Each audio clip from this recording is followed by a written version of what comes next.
E agradecer a presença aqui do jornalista Magno Martins, que está comigo hoje, compondo a nossa mesa, que terá a oportunidade de analisar essas situações comigo. Magno, ele, em 2020, ele foi candidato pelo PL, numa cidadezinha lá em Santa Catarina. Só que o pessoal não colocou que em 2020 o PL não era o partido de Bolsonaro.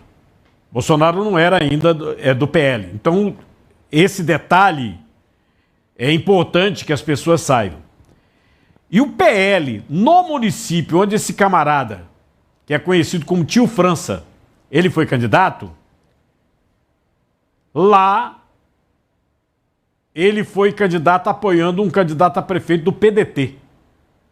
Né? Então, são duas coisas. Ele não era candidato, ele era candidato pelo PL, que ainda não era o partido de Bolsonaro. E o pessoal está omitindo isso, a mídia nacional. Né? E eu acho que ainda vai ter muita exploração política, não é? Olá, Cadu, tudo bom? Tudo bom. Prazer estar aqui. Obrigado. Conseguiu aí? É. Agora ligou. Muito bom. Tudo bem, Cadu? Tudo bem? Prazer estar aqui. Cadinô, eu entrevistei agora há pouco, antes de vir para cá, por isso que eu atrasei um pouco, o Gilson Machado Neto, né? Uhum. É o bolsonarista raiz aqui de Pernambuco, né? E ele estava me dizendo justamente isso aí. O cara, quando foi candidato lá a vereador, ele foi pelo PL, né? Porque Bolsonaro não era do PL, e o prefeito que ele apoiou foi de um partido de esquerda.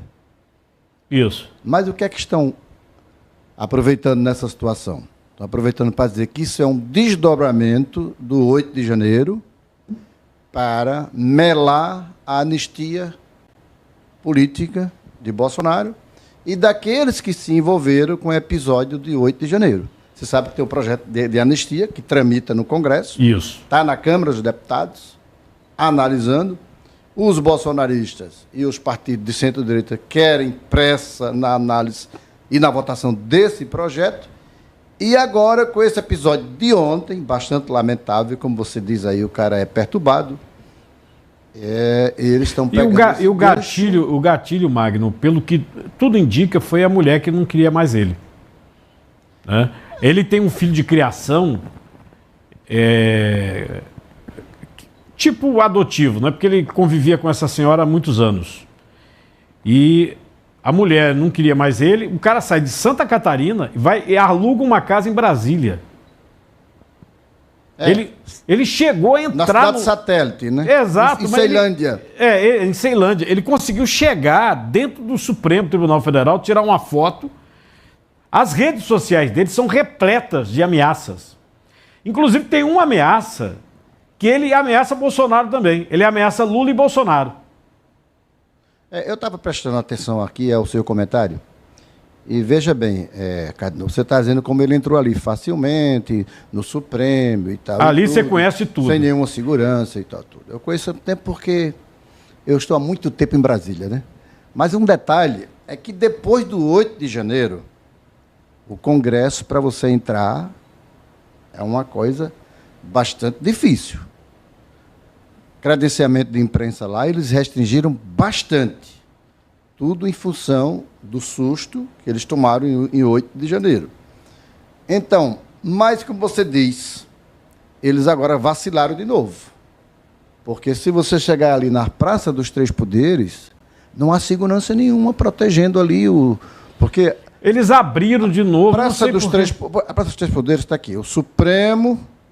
Palácio do Planalto, um de frente para o outro, e aqui de lado o Congresso Nacional, que forma os três poderes. Eles abriram de novo. A esplanada passou muito tempo fechada, inclusive a praça ali, que é uma área de visitação turística muito grande em Brasília, né? Que o cara vai ali fazer foto e tal, em frente ao Palácio Planalto, em frente ao Supremo, então eles tinham fechado, mas agora abriram de novamente. Mas abrir sem deixar segurança nenhuma, que foi a grande falha aí. E o cara entrou com o carro lá e tudo, com explosivos. Com tudo. Não, chegou lá, por favor, divide a tela. O Magno lá. bota as imagens que nós temos, inclusive dele. Né? Porque é o seguinte, Magno, é impressionante que ele entrou com o carro, se fosse vistoriado, não passava. um cachorro daqueles, da Polícia Federal, né? Porque tinha muita, e eram fogos de artifício. Por quê? A diferença é o seguinte, você usa para os fogos de artifício a pólvora preta. Ela tem menor poder de explosão, que há outros tipos, tanto de pólvora como de explosivos. Né? Ele usou a pólvora de fogos de artifício. E ele tinha um cinto e tal, ele se deitou vestido de coringa, aquele paletó verde com as cartas e tal, ele se deita, né? E aí ele mesmo detona. Agora, tem uma imagem também, não sei se você viu, desses vídeos todos que estão circulando na internet. Ó, isso aí é ele, ó. Ó, outra pessoa perto, ó, ele sozinho. Mas me mostraram um vídeo que ele joga o explosivo lá. Ele tenta atingir essa... Olha, ele jogou. A estátua. A estátua. Essa bate na estátua e volta e atinge ele, e aí é a hora que ele morre. Quando atinge ele de volta. É esse momento, então. Eles estão querendo dizer que não foi um suicídio. Foi uma casualidade. Ele jogou o explosivo lá, o explosivo bateu na estátua e voltou e atingiu ele. Não, e durante algum tempo, a imprensa começou a dizer, não, teve uma pessoa que morreu e tal. Quem morreu foi o terrorista, vamos dizer assim. Quem morreu foi o terrorista. É que as pessoas estavam dizendo como se alguma outra pessoa fosse a vítima, não. Ele mesmo, né? Ou se ele jogou, ele se deitou, ó o momento, ó. Ó, ele jogou, ó. Ó. Isso. É esse o momento, pode andar, ó. Isso. Pode deixar. Pronto, dá a impressão de que quando ele joga, ela volta... Não é não. Não? Pode passar. Pode, ó, vê. Ele entra tranquilamente, estava chovendo na hora, as pessoas estavam saindo do trabalho. Caiu uma chuva torrencial em Brasília. Exato, Ó. Aí ele, ó. Jogou. Jogou na estátua. Eu acho que ele ia... Ó, jogou. Deixa andar. Ó. Ele joga várias vezes, né? Ó, aí ele ia jogar, ó, explodiu. É o que dá a entender. Agora, esses detalhes, tanto o pessoal do Grupamento Especial, a Polícia Federal, daqui a pouco eu dou mais detalhes, a Polícia Federal está falando sobre o assunto, né? A repercussão política é enorme e provavelmente vai fazer com que o radicalismo aumente. Então aquela história, não, porque a democracia, vamos pacificar. Não existe pacificação. Não. Não existe. Nós estamos vivendo um Brasil extremamente radicalizado de dois lados só. Eu sempre digo que existem duas seitas no Brasil políticas hoje. O lulismo e o bolsonarismo. Nós não temos mais partidos. Não tem. Existem Lula e Bolsonaro. Exatamente. Inclusive, ele chegou a colocar nas redes sociais dele que Lula e Bolsonaro deixassem a vida pública para acabar com esse radicalismo e essa polarização no país. Ele chegou a colocar isso nas redes sociais foi dele. importante você lembrar isso, que foi o autor do ato que colocou nas redes sociais isso. Exatamente. Ele colocou outras coisas. E que ia jogar uma bomba na casa do William Bonner, chamou Sarney de comunista, Fernando Henrique Cardoso Sarney de comunista. É difícil. E Fernando Henrique Cardoso, realmente, ele não estava bem da cabeça, não. Exatamente. Mas o fato em si, Cardinô, é que Brasília, depois desse processo de radicalização de ambas as partes, Brasília vive um momento de tudo. Você sabe que há 15 dias atrás entrou uma senhora lá, no Palácio Planalto. Quando chegou no salão principal, tirou a roupa e andou nu dentro do Palácio Planalto. Foi. Eu estou a mais de... Quem autorizou ela a entrar? Ela entrou, tirou a roupa e queria falar com Lula. Você sabe que gelada. Um maluco lá tirou um ônibus no Palácio do Planalto. 2020. E outro cara um carro. Um carro. Eu me esqueci do carro. Foi na época de Bolsonaro também. Isso, exatamente. O cara jogou o carro dentro daquele lago que tem lá. Exatamente. E o outro queimou um ônibus gritando fora Bolsonaro. Agora você imagina uma pessoa entrar nua no Palácio Planalto? Uma mulher. Querendo falar com o presidente. Querendo falar com o presidente, porque queria falar com o presidente, não. Quer dizer... Agora, sobre Bolsonaro, eu tenho a nota dele, ele repudia a violência no ataque no STF, pediu um ambiente de diálogo pacífico, né? Ele lamentou o episódio na Praça dos Três Poderes e ressaltou que o caso, a princípio isolado, deve levar à reflexão sobre o convívio pacífico das diferentes ideias. Por favor, bota para mim a tela, meu filho. É a tela a tela do que disse o Bolsonaro. A nota dele é grande. Eu vi. Porque o Metrópolis tentou falar com ele, ele disse, é um maluco, né? É doido, não sei o que lá. Tudo indica que esse cidadão realmente ele tinha algum problema. Mas não vamos nem por esse lado. Porque também botaram o Adélio Bispo como um maluco, né? E disseram que ele era lobo solitário. Até hoje os bolsonaristas não aceitam que ele era lobo solitário. Hoje a Simone Tebet já disse que esse aí não é lobo solitário.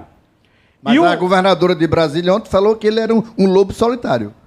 Eu acompanhei a entrevista da governadora. Mas aí a tendência política da governadora de Brasília, a Simone Tebet é a ministra do Planejamento, e o Alexandre de Moraes também disse que não tem negócio de lobo solitário, que é tudo ligado ao tal gabinete do ódio. Exatamente, ao gabinete do ódio. Ao bolsonarismo. Exatamente. Eu tenho uma testemunha que presenciou as explosões, pode rodar. Eu estava na parada, e aí esse cara simplesmente, ele passou, deu um joinha pra gente e passou normal. E do nada, a gente ouviu simplesmente o barulho, eu olhei pra trás na hora do barulho e saiu fogo, aquela fumaça. Os seguranças do STF vieram, quando eles estavam vindo novamente, porque eles jogaram na estátua da Justiça, né, ele jogou. Quando os segurança do STF estavam vindo todos, ele jogou novamente, foi quando estourou e ele caiu. E eu vi ele caindo, assim. E ele teve um comportamento diferente? Não, normal, como qualquer outro cidadão, assim. Passando, não teve gritos, até porque tá chovendo, então eu não ouvi o grito. Ele só fez assim pra gente. E tava com uma sacola? Tava com, tipo uma sacola, uma coisinha na mão. E aí ele jogou 2 bombas, tá? Foram 2. Não sei se é bomba, não sei. O barulho foi muito alto. Foi muito alto, aham. Mas ele jogou a bomba na estátua, é isso? Ele passou por a gente e fez assim. A primeira eu não cheguei a ver, só vi o barulho. Mas na segunda, a gente, quando olhou novamente, já tava muito fogo e ele jogou novamente e caiu. E aí, normalmente, como eu falei pra vocês, simplesmente os seguranças vinham todos. Quando eles estavam chegando, ele jogou a outra. Aí eles se afastaram, recuaram. Dá a entender que ele joga várias vezes, né, o Magno? E acabou sendo vítima de uma. Né? Ou também tem a outra versão de que ele se deita. Essas imagens têm vários ângulos, vamos ver a história depois contada pela Polícia Federal. E também eu tenho aqui o Major, aqui é o depoimento aqui, já eu vou mostrar completo aqui o que o Bolsonaro está dizendo. O Major da PM, lá no Distrito Federal, que é o Rafael Bruck, ele falou sobre o atentado. Eu estava na parada. Bom, a Polícia Militar, o Batalhão de Operações Especiais da Polícia Militar agora acaba de receber o apoio da Polícia Federal, então estamos atuando em conjunto. O robô da Polícia Militar está fazendo ali uma busca no corpo do indivíduo que praticou autoextermínio e foi identificado um timer, um relógio. E ele possivelmente está ligado a outros explosivos. Já foi identificado outros explosivos ao redor do corpo. Então é necessário toda a cautela para que seja feita essa varredura e, se for o caso, da detonação no local desses explosivos para evitar que eles façam uma reação em cadeia. O ministro-chefe do GSI, o general Marcos Antônio Amaro, falou que o autor é lobo solitário. Quer dizer, aí já é fogo amigo, porque o governo está dizendo que não é lobo solitário. Alexandre de Moraes diz, não é lobo solitário. E ele é do governo. Vê. Então foi feito o recurso do perímetro, foi feito varredura externa, está sendo feito varredura interna, nada encontrado, estamos em segurança, com certeza. O ministro vai vir amanhã? Isso aí depende do gabinete dele, de manter a agenda. Isso, qual a principal linha de investigação? O senhor está em contato com as autoridades? A investigação é dos órgãos policiais. Não é nossa. Pode ser um lobo solitário, uma cara... Provável, mas a investigação não nos cabe. Bom, provável, né? Também não... Né, Magno?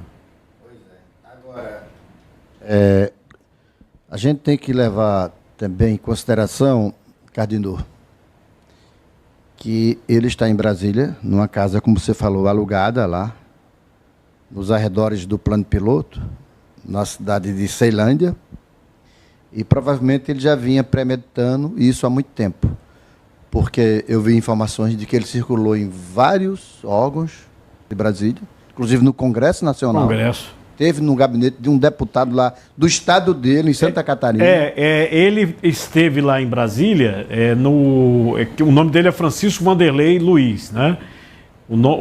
É conhecido como Tio França. Ele visitou o gabinete do deputado do Republicano. Passa o TP, meu filho. É o Jorge Gotten, né? Isso. Não é isso? Isso. Do Republicanos. Mas o deputado disse que não tinha nada a ver com ele e tal, porque, na verdade, o deputado recebe todo mundo lá, né? Exato. Você é deputado, senador, ali a Câmara dos Deputados é a casa do povo. E sendo casa do povo, tem que receber o povo. Agora, então, o cara andou assim, né? O deputado disse que conhecia o Luiz, lá do Rio Grande do Sul, né? E notou, palavras do deputado, que ele estava muito alterado, né? Porque o deputado sabia alguma coisa da vida dele. Falou que ele estava alterado desde 2023 porque teve a separação da mulher. Ele foi candidato em 2020, tá? Antes ele dizia que era uma pessoa equilibrada, que não sei o quê. Agora posava. Na campanha ele posou feito os bolsonaristas, com um negócio de bandeira do Brasil, né? Parecia um bolsonarista. E o número dele, 22.222. Só que na época, em 2020, o PL não era o partido de Bolsonaro, né? Uhum. Temos até uns prints aqui do autor, né? Das conversas dele, ó. Vocês têm 72 horas para desarmar a bomba que está na casa de comunistas, William Bonner, Zé Sarney, Geraldo Alckmin, Fernando Henrique Cardoso. Vocês 4 são velhos, cebosos, nojentos. Cuidado ao abrir gavetas, armário. Ó. Aí, e tudo isso aqui ele está em rede social. E o GSI não. Eu vi. O GSI nem, né? Aqui, ó. Distrito Federal, 13 de novembro. Eu, Francisco Vanderlei, conhecido Tio França. Sugiro a você uma data especial para iniciar uma revolução. Olha aqui. Tudo isso. Aqui, ó. Outra postagem louca dele, ó. Tio França não é terrorista, né? Eu não sei, meu filho. Não, ele tinha Bíblia. Eu não sei, meu filho. Ele apenas soltou uns foguetinhos para comemorar o dia 13. Não, e é uma doideira. Doideira. Vamos brindar. Ó, ele sabia que não ia sair vivo, ó. Não chores por mim, sorria. Tudo isso publicado antes. Entrego minha vida lá, para que as crianças cresçam com liberdade aí. Que o coração de pedra dos homens maus e injustos derreta. É como se ele estivesse fazendo ali uma despedida, né? Exato. Que situação, viu? Agora, todo mundo dizendo aqui, anistia. Porque tem um monte de gente... Não passa mais não, viu, Cardinal? Passa não. Não passa não. Esse episódio sepultou de vez o projeto. Não, e mais, eu lamento profundamente uma desgraça dessa, né? Tanto o episódio e também as pessoas que estão condenadas. Porque esse cara aqui, a informação que ele esteve no 8 de janeiro. Não está preso, pô. Esse não foi preso. E tem um monte de gente lá, velhinha de Bíblia, não sei o quê. Eu digo a você, eu falo aqui de coração, seja de esquerda, direita, centro, em cima e embaixo, PT, PFL, sei lá, tem tanto partido agora, viu? Tudo cheio do dinheiro. Aí você ainda vai se meter de manifestação. Eu digo a você, não vá. Não vá. Seja de Lula, de Bolsonaro, não vá. Pra que você vai se meter numa porcaria dessa? Mas eu vou dizer uma coisa a você, Cadendo. O bolsonarismo é uma religião perigosa. E eles vão continuar. Rapaz, eles partiram no dia 8 de janeiro ali para cima, como se fosse um gado tangido, como se fosse para o curral. Era uma coisa avassaladora, assim, impressionante. Da forma como eles entraram no Congresso Nacional, destruindo tudo, você viu as imagens, né? Imagens realmente chocantes. E eles quiseram atingir os 3 poderes. Porque o objetivo, na verdade, deles era chegar ao Supremo. Você sabe que o Supremo ele tem uma segurança muito maior do que o Congresso, né? Você, para entrar no Supremo, tem muito mais dificuldades, né? É mais protegido e tal, e tudo. E eles queriam, o alvo deles era o Alexandre de Moraes, né? Não, esse também. A mulher dele, que não quer saber dele, já disse, falou, ó, ele queria o Alexandre de Moraes. E chegou perto. Porque ele chegou dentro da sala onde tem as audiências do Supremo. Chegou perto. Estava lá, junto. Né? É um negócio doido. Estão perguntando aqui, tem certeza que era bolsonarista mesmo, pessoal? Agora é Lula e Bolsonaro, né? Tem que. Ou é uma coisa, ou você não pode ser nenhum nem outro, não, né? Exatamente. É um ou outro. Você veja que o radicalismo tomou conta. O país não conseguiu construir uma alternativa de terceira via. Inclusive, o problema também é judicial. Porque, veja só, se você condena no Tribunal Superior Eleitoral Bolsonaro antes da eleição, porque o ato praticado das 2 condenações no Tribunal Superior Eleitoral são de antes da campanha, pô. A condena, não é candidato. E você também não deixar que Lula, com aquela ficha suja todinha, fosse candidato, pô. É um erro judicial. E nós, os cidadãos brasileiros, que não tem nem a ver com lá nem com cá, nós vamos pagar o pato, viu? Agora, Cardinô, tem uma luz se acendendo no final do túnel. O resultado dessas eleições municipais mostrou que está se construindo uma nova direita. Não que não fique refém apenas de Bolsonaro, né? Exato. Entendeu? Por exemplo, esse Pablo Marçal, ele revolucionou a eleição em São Paulo. Não, ele é a nova direita. Naquela pesquisa que foi publicada agora recentemente, ele aparece bem, né? Parece bem. O Tarcísio Freitas se consolidou em São Paulo, elegendo o prefeito Ricardo Nunes, longe de Bolsonaro, né? E o governador de Goiás, Ronaldo Caiado, que ganhou a queda de braço lá com o candidato do Bolsonaro. Então, tem uma nova direita aí para não ficar mais dependente de Bolsonaro. E tem um centro aí, né? Que antes era só centrão, hoje fala centro. O Kassab mesmo levou com o PSD grande parte dos prefeitos, né? E aí vamos ver o que vem pelo Brasil. Estou aqui apertando aqui o sair mais cedo. E nós tivemos mais um desdobramento desse negócio de influência aí. O Diego Alisson de Lemos. Eu nunca nem tinha ouvido falar desse cara. Inclusive, nas redes sociais, ele tem um apelido de Diego Apeludo. Alguém sabe aí o que é um apeludo? Não? Hein? Eu nunca vi um apeludo na minha vida, né? 29 anos, aí ele foi preso num hotel lá em Serra Talhada, no Sertão. Ele estava dentro do hotel, já com prisão decretada, ainda divulgando vídeo, fazendo live e jogando no Tigrinho, né? Aqueles jogos de azar. Em diálogos com possíveis suspeitos chineses, ele estava inclusive negociando com esses sites chineses a divulgação dos jogos. A polícia suspeita de crimes como organização criminosa internacional, lavagem de dinheiro, crimes contra a economia popular. O delegado que foi responsável pelo caso falou sobre a prisão. Veja. Esse indivíduo já estava sendo investigado por outros crimes também, correlatos a esta suposta prática, quais sejam lavagem de capitais, organização criminosa e crime contra as relações de consumo.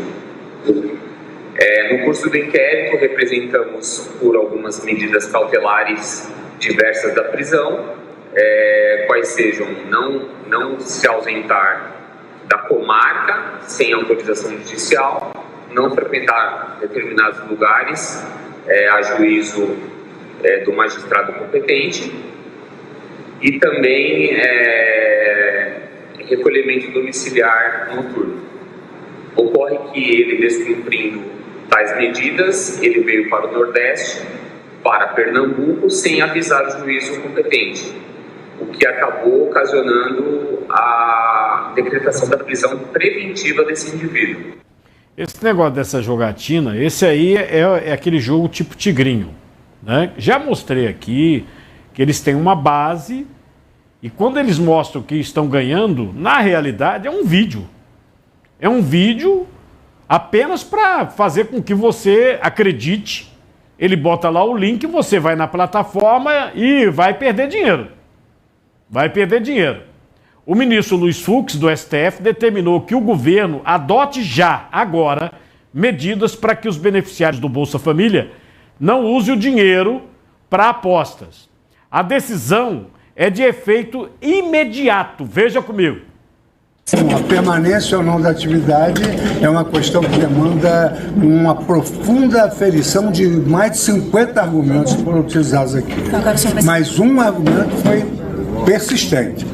A falta de regulação e, paradoxalmente, a existência da regulação que ainda não entrou em vigor. Ô Magno, esse negócio dessa jogatina, deixa eu só fazer um parágrafo aqui para comentar contigo. O governo, quando soube, em agosto, que só no mês de agosto o Banco Central tinha 3 bilhões do Bolsa Família no esquema da jogatina, se apavorou. Aí depois veio o relatório mostrando que do início do ano até agosto já eram 10 bilhões do Bolsa Família. Só que o governo não fez nada. Os bancos é que proibiram o cartão de crédito para as bets, os bancos. E agora o ministro, que viu que não estava ainda tudo proibido, ele pegou e falou, não, proíbe agora. E está sendo um julgamento online, né? Porque precisa ouvir o plenário do STF sobre essas proibições. E pode vir proibição até de propaganda de televisão, viu? Para essa jogatina. Aí eu fico, tem o jogo da seleção. Imagina se for proibido mostrar, porque nos estádios tem lá, bet essa, betano, vai disso, vai daquilo, vai ser uma loucura. Eu fiquei impressionado com tudo que saiu sobre... Não, tá ligado. Tá ligado. Eu fiquei impressionado com tudo que saiu sobre essa bet, esses jogos. E quando eu vi essa questão do Bolsa Família, eu lembrei que na reeleição da Dilma, eu levantei os maiores percentuais no Nordeste, onde Dilma teve votos. Então teve município assim que ela teve 98% dos votos. Município pequenininho. E eu viajei aos 9 estados do Nordeste, selecionei essas cidades para fazer uma identificação desse voto e levantar a situação do Bolsa Família. Cardinô, o Bolsa Família estava com mulher de vereador, encontrei gente com casa na garagem, carro, moto. Numa cidade da Bahia, Cardinô, eu entrevistei um senhor lá que ele recolhia todos os cartões dos beneficiários do Bolsa Família, sabia a senha de todos eles, ia pegar o dinheiro na outra cidade, porque nessa cidade a agência do banco tinha fechado, e ele recebia uma percentagem de cada senhor. Só para pegar o dinheiro. Só para pegar o dinheiro. Entende? Eu fiquei impressionado com a falta de fiscalização que existe com esse Bolsa Família. Não, e estão ainda segurando. Você vê, o ministro do Desenvolvimento e Assistência Social, que tem... Você sabia que... Eu vou dizer o nome todo do ministro, é que pode ser que você não saiba. Ministro, ele é Ministério de Desenvolvimento e Assistência Social, Família e Combate à Fome. É o Wellington Dias. Aí ele pegou e comentou a decisão do Luiz Fux, tá? Que determinou que não se use mais, não pode, e que o governo tem que resolver isso. Rapaz, eu fiquei assim, meu Deus do céu. Eu não dou óleo de peroba pro senhor não, viu? É muita cara de pau. Quer dizer que eu não tiro o Bolsa Família, deixo andar, aí depois diz, não, é igual o governo pensa, vê. A decisão do ministro Luiz Fux, do Supremo, em relação aos jogos, às bets, colocando restrições, proibições, ela combina com a posição já tomada pelo presidente Lula, presidente da República, a partir de uma agenda em vários ministérios, eu participei, e ali já a determinação para a suspensão do uso de cartões, por exemplo, garantir que os cartões não sejam utilizados para apostas. Também ali a proteção do povo brasileiro, principalmente crianças, adolescentes, levando em conta o próprio estatuto da criança, do adolescente, em relação à propaganda, à publicidade. Veja que aqui também queremos dar um tratamento semelhante ao que foi dado em relação ao cigarro. Qual era um problema que agora a decisão do Supremo resolve? É que a lei aprovada no Congresso colocava um prazo de 6 meses para entrar em vigor. Isso ia entrar em vigor em 2025. E agora, com a decisão, nós temos condições de antecipar e adotar providências imediatas.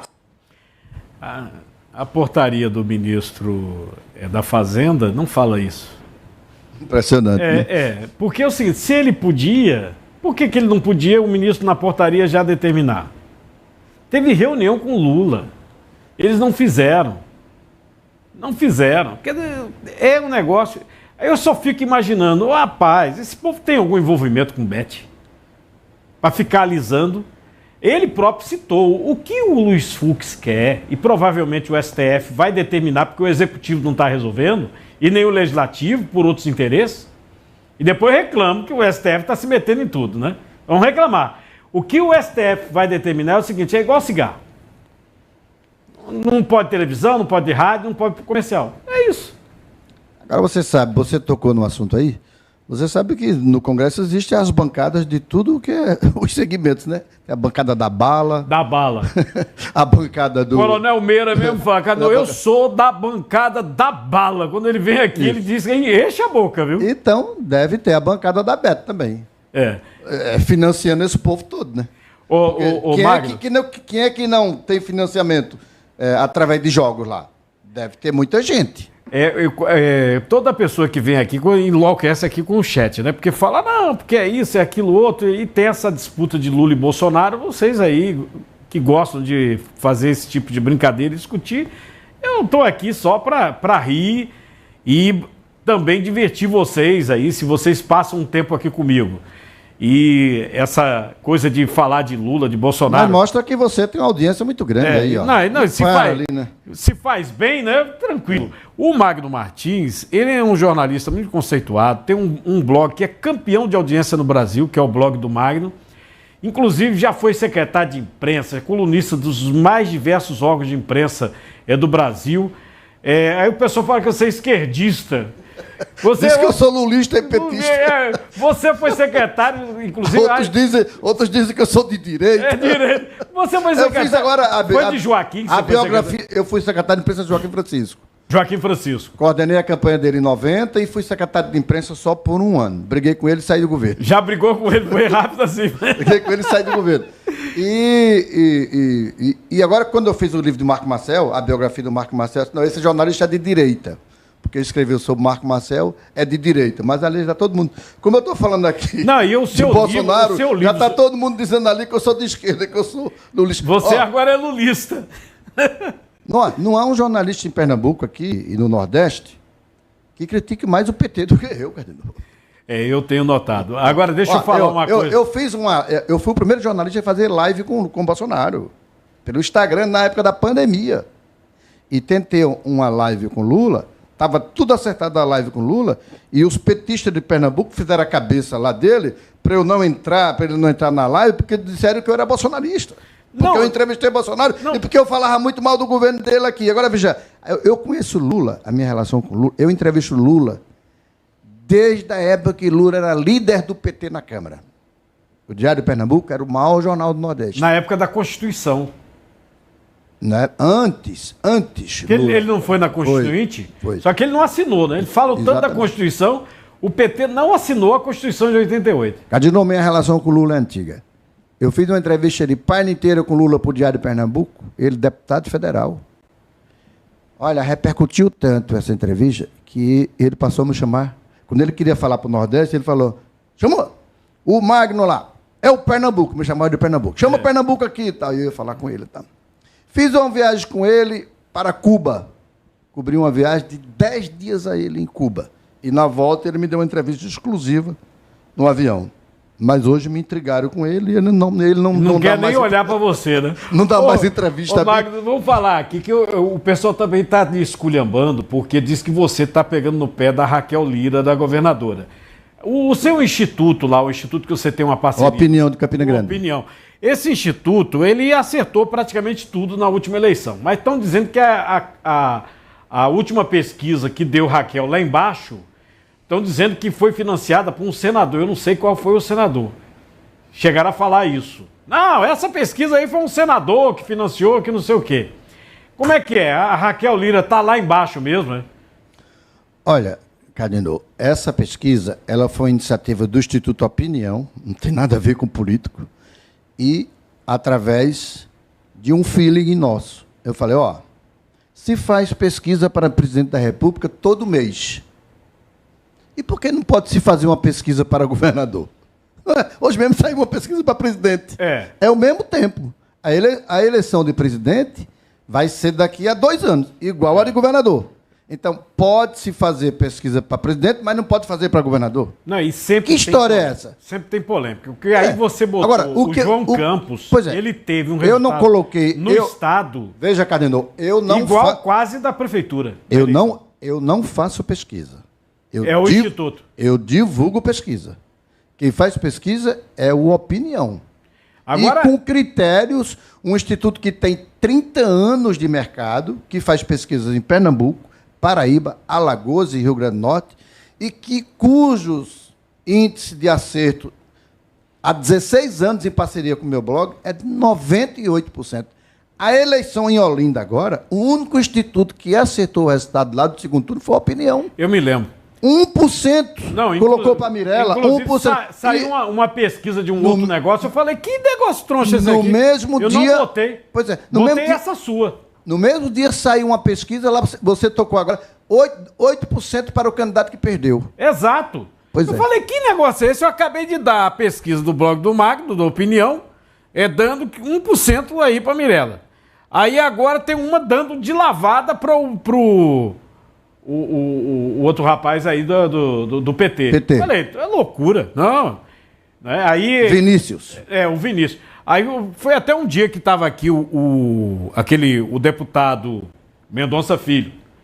Aí eu disse, ô deputado, esse troço aqui, ele falou, não, Cano, essa pesquisa aí, pelo que a gente tem de informações internas, não. Né?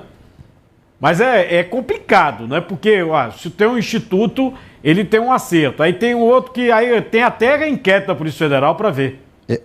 O que eu acho em relação à pesquisa que deu uma frente de 60 pontos para João em relação a Raquel, primeiro, João virou uma onda. E ele está vivendo essa onda. Uma onda que começou no Recife, se espalhou pela região metropolitana e chegou a todos os recantos do Estado. O João ganha para a Raquel em todas as regiões do Estado e não é por pouco. Na região do Agreste, lá em Caruaru, ele ganha por 40 pontos hoje. Na região dela. Na região dela. Mas a eleição vai ser daqui a 2 anos. Porque na internet, você sabe, isso é hype, né? O hype pode ser assim, 1, 2, 3, Pesquisa é uma fotografia daquele exato momento. Do momento. Campanha, a gente só sabe, Carlos, quando começa. Não sabe quando acaba. Você lembra de Fernando Henrique Cardoso, que se sentou na cadeira de prefeito do Recife, de São Paulo, e perdeu a eleição para Jânio Quadros. Você lembra desse episódio? Tem muitos exemplos. Tem aqui o Senado, Roberto Magalhães, lembra? Roberto Magalhães. Aqui. Exatamente. Cadoca, que era eleito prefeito do Recife, houve aquele episódio lá de Brasília Teimosa, e ali ele perdeu a eleição.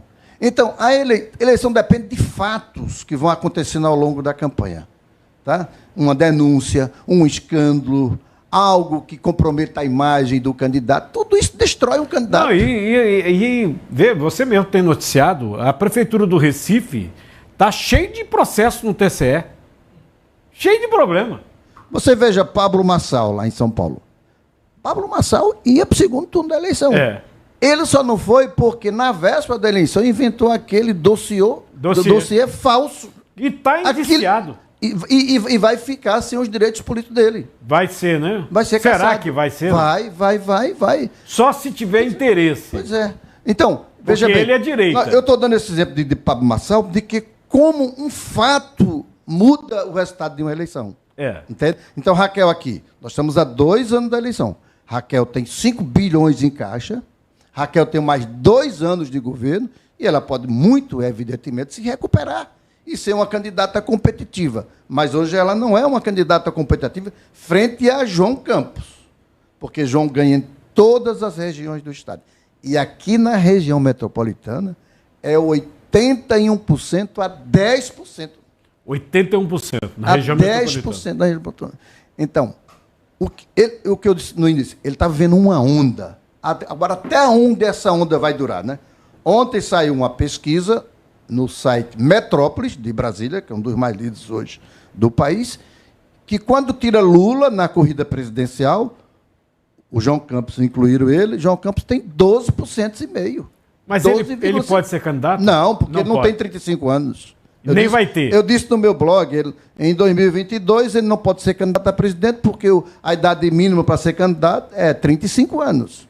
Mas colocaram ele nessa pesquisa para medir o impacto dessa vitória avassaladora que ele teve no Recife. 12,8 nacional. É brincadeira, não. 12,5 nacional. 12,5. Quando tiram Lula. Quando tira o Lula. Quando o Lula está incluído na pesquisa, ele tem 6,5. Agora, uma preocupação também do Planalto é a questão do Bolsonaro e do Tarcísio. Eu tenho... Aquela pesquisa que saiu agora do CNT está mostrando praticamente um empate técnico entre Lula e Bolsonaro. E Lula é governo. Né? E tem o Tarcísio e ainda tem a Michele, que quando entra também faz um estrago, né? Adinô, Bolsonaro perdeu para ele próprio. Se a eleição fosse hoje, com esse desgaste desse governo de Lula, o Bolsonaro tinha amplas, se ele tivesse com os direitos políticos, amplas condições de ser eleito presidente. Por quê? Porque o governo de Lula ainda não disse a que veio ainda. Chegou picanha na sua casa? A picanha que ele prometeu chegou? Não. A inflação está disparada. É um governo que não tem política econômica. Não sabe nem o que vai cortar agora o pacote. Pois é, e perdido. Daí, você o Lula só vive no exterior. Falaram tanto de Bolsonaro, negócio das vacinas. Eu vou até falar hoje, viu, esse negócio de vacina, de novo aqui. E faltando vacina em todo canto. Aqui mesmo em Pernambuco, faltando vacina. Vacina sendo queimada, jogada fora. Né? Tem 1,7 bilhão de vacina jogada fora esse ano. É difícil, complicado. Ô Magno, eu sei que você tem que sair, viu? Me dá só uma palhinha final sobre o Donald Trump aí. Muda alguma coisa aqui no Brasil ou fica lá pelos americanos mesmo? E muito. Foi uma ducha fria para o governo Luiz Inácio Lula da Silva. Porque o Lula apostou tudo na Kamala Harris, como uma candidata de esquerda, que ia ser melhor para o Brasil.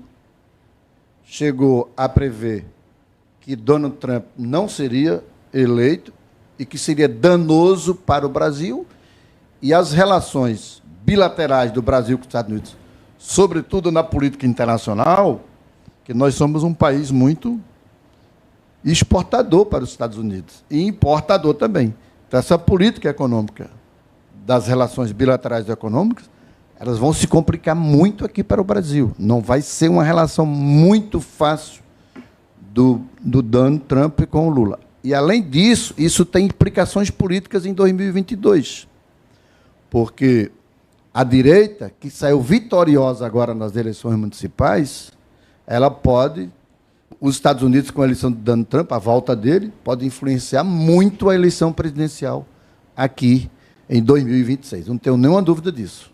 Magno, muito obrigado a você, viu? Já sabe o caminho, né? Para vir aqui pessoalmente. Parabéns pelo estudo, viu, Gardner? Muito grato a você. Eu acho que eu vou criar um programa aqui para vir ocupar esse estúdio. Venha comigo aqui. Porque eu gostei muito desse estúdio. Você é amigo de muitos amigos Parece que eu estou aqui na Globo. Inclusive, a gente tem que trazer aqui para a gente conversar o o doutor Eduardo Monteiro, que diz que não tem nada a ver com comunicação, eu sou industrial e tal. Trazer Eduardo Monteiro aqui para conversar conosco. Se você convidar ele para ele vir falar de álcool e de açúcar, ele vem na hora. Que é o xodó dele. É isso mesmo. A gente fala assim do Eduardo, porque Eduardo Monteiro é dono da Folha de Pernambuco, do Grupo EQM, né? E da Rádio Folha. Da Rádio Folha. Que você tem um programa também lá, não tem? Tem um programa, a Rádio Folha é nossa cabeça de rede aqui, de uma chamada Rede Nordeste de Rádio. Nós temos 48 emissoras em Pernambuco, Paraíba, Alagoas e Bahia. E eu faço um programa de 6 às 7 da noite, mas esse programa já tem 16 anos, a gente já mudou muito cabeça de rede. Mas hoje, atualmente, é a Rádio Folha, que é essa parceria que eu tenho com o meu amigo Eduardo Monteiro. E escrevo para a Folha também, né? Lá de Brasília. Eu vejo sua coluna. Lá de Brasília, eu estou em Brasília semana sim, semana não. Agora mesmo, segunda-feira, eu vou para Brasília. Fico a semana inteira lá. Aí, a semana que vem, fico aqui. Aí, quando eu estou em Brasília, eu escrevo todos os dias para a Folha lá. Vou mandar um link para você, lá para você, aquelas confusões de Brasília. Essa semana que vai estar, o negócio está aqui. Pode mandar. Magno, que a gente entra de lá. Um grande abraço para você, viu? Parabéns pelo seu trabalho, Cadinor. Muito Foi um prazer muito grande estar aqui, viu? Prazer Parabéns também. Aqui à companheira. Doutora Celine. A gente vai começar a conversar.